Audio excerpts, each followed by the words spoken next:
જીએસટીના સ્લેબમાં ફેરફારને પ્રધાનમંત્રી નરેન્દ્ર મોદીએ ગણાવ્યો આઝાદ ભારતનો સૌથી મોટો આર્થિક સુધાર. કહ્યું સમયની સાથે બદલાવ જરૂરી. આ વર્ષે ધનતેરસ પર જોવા મળશે નવી રોનક.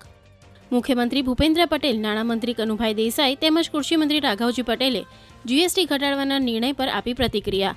કહ્યું જીએસટીમાં ફેરફારના નિર્ણયથી ખેડૂતોની આવક બમણી કરવાના લક્ષ્યમાં રહેશે સાનુકૂળતા. મધ્યમ વર્ગના લોકોને થશે સૌથી મોટી રાહત. જીએસટી સ્લેબ ઘટાડવાના નિર્ણયને તમામ વર્ગે આપ્યો આવકાર. ચેમ્બર ઓફ કોમર્સથી લઈને વિવિધ ક્ષેત્રના ઉદ્યોગકારો ખુશખુશાલ. જીએસટીમાં ઘટાડાથી જીવન જરૂરિયાતની ચીજ વસ્તુઓ થશે સસ્તી. ખપત વધવાથી વિકાસ દર નવી ઊંચાઈએ પહોંચવાની આશા. મુખ્યમંત્રી ભૂપેન્દ્ર પટેલના નેતૃત્વમાં દિલ્હીમાં વાઇબ્રન્ટ ગુજરાત રિજનલ કોન્ફરન્સ.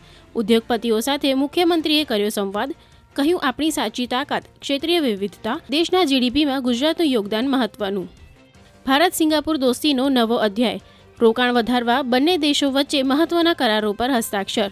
પ્રધાનમંત્રી નરેન્દ્ર મોદી અને સિંગાપુરના પ્રધાનમંત્રી લોરેન્સ વોંગ વચ્ચે દ્વિપક્ષીય બેઠક. પ્રધાનમંત્રી નરેન્દ્ર મોદીના માતાના અપમાનના વિરોધમાં બિહાર બંધના એલાનને જનતાનું સમર્થન. ઇમરજન્સી સેવા આડે ન આવ્યો કોઈ અવરોધ. દિલ્હીમાં ભાજપના કાર્યકરોએ કોંગ્રેસ અને આરજેડીના વિરોધમાં કર્યું પ્રદર્શન.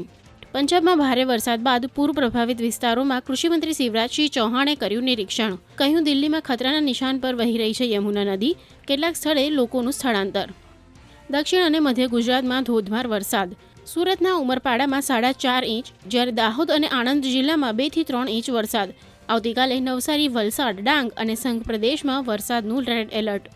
ઉપરવાસમાંથી પાણીની આવકના કારણે સરદાર સરોવર ડેમની સપાટીમાં વધારો. ડેમમાંથી 3 લાખ ક્યુસેક પાણી છોડાતા નર્મદા નદી બે કાંઠે. નર્મદા, ભરૂચ અને વડોદરાના જિલ્લાના નદી કાંઠાના ગામોને કરાયા એલર્ટ. રાજ્યના 114 ડેમ હાઈ એલર્ટ પર. કાળા કાચ અને નંબર પ્લેટ વગરના વાહનો સામે રાજ્યમાં પોલીસની મેગા ડ્રાઈવ. 2 દિવસમાં 1000થી વધુ વાહન ચાલકો સામે કાર્યવાહી. 4 લાખથી વધુનો ફટકારાયો દંડ.